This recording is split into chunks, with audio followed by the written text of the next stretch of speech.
Hi hello welcome friends, எப்படி இருக்கீங்க? பாருங்கள், காரை பொடி,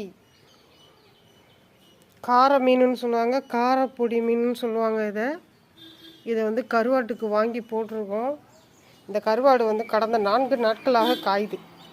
ஆனால் இன்னும் காய்ஞ்சு முடிக்கலை. ஏன்னா பார்த்திங்கன்னா மேகமூட்டம் பாருங்கள்.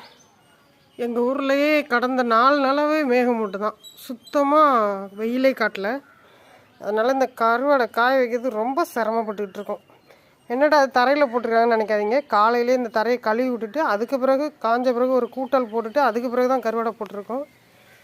பார்த்தாலே தெரியுது பாருங்கள், மண்ணெல்லாம் இல்லை. கருவாட்டில் தூசு மண் பறந்துருக்கு. அதை காய வச்சு எடுத்த பிறகு தான் க்ளீன் பண்ணோம். அதுக்கு ஒரு ப்ராசஸ் இருக்குது பாருங்கள். அதுக்கப்புறம் பார்த்திங்கன்னா அன்னைக்கே வாங்கிட்டு வந்து போட்டது தான் கெளுத்தி கருவாடு.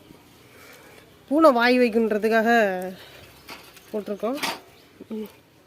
இதுவுமே இன்னும் சரியாக காயலை பாருங்கள். இந்த இடம்லாம் காஞ்சிருச்சு. ஆனால் இது ரொம்ப சதப்பகுதி இருக்குல்ல, இந்த இடம் காயலை பாருங்க. இந்த இடம் காயவே இல்லை, இது காயலை. இந்த பட்டம் பார்த்திங்கன்னா பாய் போட்டு நாய், பூனை, காகம் எல்லாமே வாய் வைக்காத அளவுக்கு இதுவும் காரப்பொடி தான். அதே நல்லா காய வச்சது தான் இது. இதுவும் அப்படியே தான் இருக்குது. இது கொஞ்சம் மண் தூசு இல்லாமல் நல்லா காயுது பாருங்கள். அப்படியே பளிச்சுன்னு இருக்குது. கலர் கொஞ்சம் மாறின மாதிரி தான் இருக்குது. என்னன்னு கேட்டிங்கன்னா, இது நெய்ப்பு மீன். நெப்பு மீன்னா எப்படி சொல்கிறது, நெப்பு மீன்னு சொல்லுவாங்க.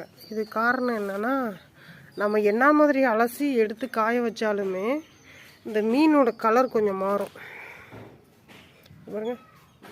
இந்த கருவாட்டோட கலர் கொஞ்சம் மாறும். இதுக்கு காரணம் என்னென்னா, மீன் வாங்கி சமைக்கிறதுக்கு ஆஞ்சோம்னா அப்படி மாதிரி வெள்ளை வெள்ளையாக இருக்குள்ள, அது வந்து நெப்புன்னுவாங்க, நெய்ப்பு மீனுன்னு சொல்லுவாங்க. அதுதான் பாருங்க.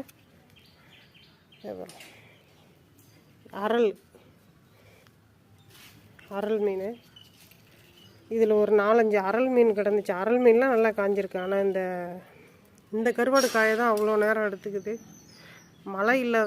வெயில் இல்லாதனால காயலை.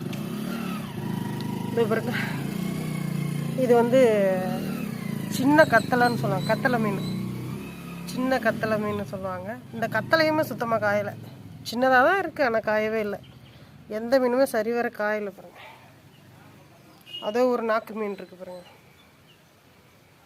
இதோ ஒரு நாக்கு மீன், இதோ ஒரு நாக்கு மீன் இருக்குது. இதில் மொத்தம் 3 நாக்கு மீன் இருக்குது. ஒரு 10 வகையான கத்தலை மீன்கள் இருக்குது. இதோ ஒரு கத்தலை இருக்குது.